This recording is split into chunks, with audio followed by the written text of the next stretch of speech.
Guys, ini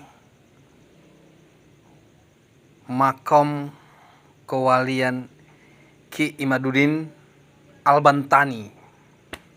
Apa itu kewalian Ki Imaduddin itu?